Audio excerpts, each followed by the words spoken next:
speaking of Torre, ako, eto, panoorin nyo ito. Ako, may naaamoy ako dito. Sabi ko nga, sige lang, go lang. Sabi niya, kasi alam mo, sabi nila, di ba, pag ang tao daw nagko-commit ng mistake, wag mong pigilan. Hayaan mo siya mag-commit ng mistake. Ay, panoorin natin. May ilang personalidad na umeepal sa PNP. Sinabi yan mismo ni PNP Chief Police General Nicolas Torre sa gitna ng hinaharap na kontrobersya ng police force. Kaugnay ito sa umano'y turf war sa pagitan ni Torre at Napolcom na pinamumunuan ni Interior Secretary John Vic Remulla. Unang nilabas sa Billionaire News Channel ang issue ng pagharang ng Napolcom sa balasahan na ipinatupad ni Torre sa kanilang hanay. Ayon sa police chief, nagdudulot ito ng negatibong epekto sa PNP. Pero handa umano ang top cop na makipag-usap sa mga hindi niya pinangalanang tanggapan o individual. Sa paniwalang iisa sila ng layunin para sa hanay. Wala pang tugon si Secretary Remulla hinggil sa issue. Nako, ayan na nga. So, ayan na nga po yung sinasabi ni Torre na meron daw umiepal. Ay, grabe ka. Kasi, bigyan ko lang kayo ng konting konteksto.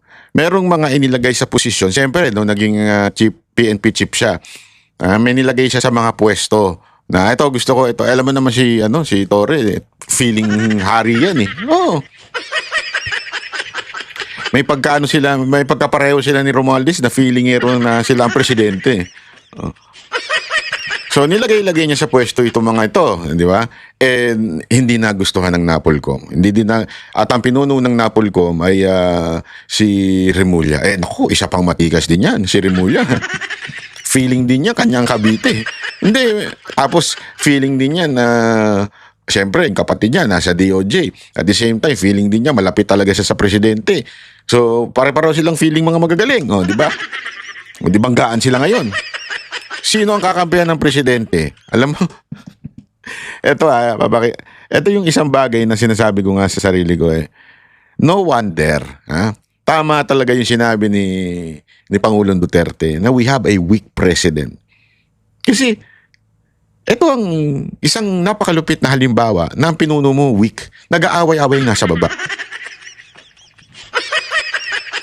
Ang tunay na leader na strong, pag nagsalita yan, enough. Tama na yan. Diba? Pag tatay, nag-aaway yung mga anak. Pagka yung tatay, mahina, medyo mahinang nila lang, pag nagsalita yan, hindi pinapansin ng mga anak. Pero pag yung tatay, pag sinabing tama na yan, kahit anong tapang ng mga anak. Hindi, naalala ko noon kami ng kapatid ko. Kita mo parehong lalaki, parehong all boys school lumaki. Mga matatapang, may mga fraternity. Pero, pag nandiyan na ang tatay namin at dumating na siya, kahit ano yung away namin ni Utol, kahit nag-iitakan na kami, pag dumating ang tatay ko, wala na. Pareho na kaming parang, kasi matigas ang tatay ko pag sinabing tigil yan. Wala na, tigil na. Load ka sa buto. Buto. Sa munggo. Gago! Wala ka. As in, kahit anong tapang mo, wala na. Wala na yun. Talagang, kasi nga, strong ang tatay. Di ba? Ganon din pagdating sa gobyerno. Pag strong ang presidente, walang mag-aaway ng mga tao sa baba. Kita mo si Duterte, di ba? Si Duterte strong, napaka-strong. May nakita kayo nag-aaway ng mga sekretary? May nag-aaway sa baba? Wala. Pag sinabi niyang ito ang gawin niyo, wala na. Tapos tahimik na. Finish na, ika nga. Finish na. Yun ang problema Talagang mahina ang presidente natin. Yun ang katotohanan. Pagbalik-baliktarin mo man ang usapan na to, kasi sabi nila, tradisyon, talagang Napolcom ang mga recommendation. Kasi may dynamics yan Respetuhan, ika nga. Ang final say nasa PNP chief. Pero nire-respeto niyan ang opinion ng Napolcom. At may opinion din ng Napolcom na sinasabi niyang nasa akin ang kapangyarihan kung sino ilalagay sa pwesto. May kanya-kanya silang opinion. Pero hindi nagiging issue yan kasi nga naggagalangan. At isa pa, takot siya. Una-una, ilalapit siya sa presidente. Mr. President, ito ilalagay natin. Pag may approval na niyan, at tahimik na yung isang partido. Sabihin yung isang part.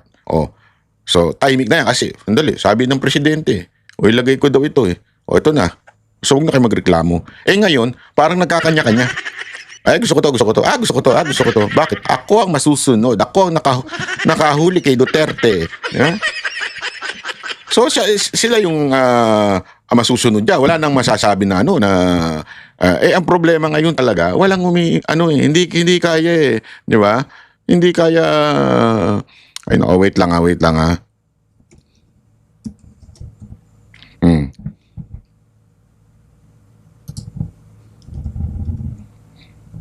Yun, 'di ba? So mga kababayan, sana po yung susunod. Ito sabi ko nga ano kaya mangyayari dito sa awayan nila kasi medyo pataasan sila ng ihi, pataasan ng ego. Para mga vlogger din, di ba? Ganyan yung mga vlogger, pataasan ng ihi, mga animal. Totoo naman eh. Gago! Sino nauna? Gago! Sinong malapit sa mga Duterte? Gago! Di kayo na ang anak ng Diyos. Bahala kayo sa buhay nyo. Hindi, alam mo. And eto that's what you call human nature. That's human nature eh. Tandaan ninyo kahit nung panahon na ang ating Panginoong Hesus ay nasa lupa, kahit po yung mga disipulo niya, na ang ganda-ganda na ng tinuturo ng Panginoong Hesus about serving the people, being humble, being the first and the last, they would even ask, sinong uupo sa tabi mo? Ako ba? Kasi ako yung beloved, si John Beloved. Ako ba? May ganun eh. I mean, hindi ko sinasabing makasalanan sila ha. Ang sinasabi lang natin, it's a human nature. Di ba? Iyan po ang totoo. Human nature po yan. Kaya nga ito, sabi ko, nagpapaatasa ng ihi itong dalawang to si Remulla at saka si Torre. Sino sa atin ang mas may kapangyarihan? Sino sa atin ang susunod ng presidente? Magtakin mo sino na susunod sa presidente. Dapat ang presidente ang nasusunod. Ngayon hindi eh. Kanino susunod si presidente? Sa akin o sa iyo? Mahinang nila lang kasi. Tama talaga si Duterte. Disaster itong nangyari sa bayan natin because of this weak president. Diba? This is a disaster nangyari sa atin. Kawawa naman ang bayan natin, mga kababayan.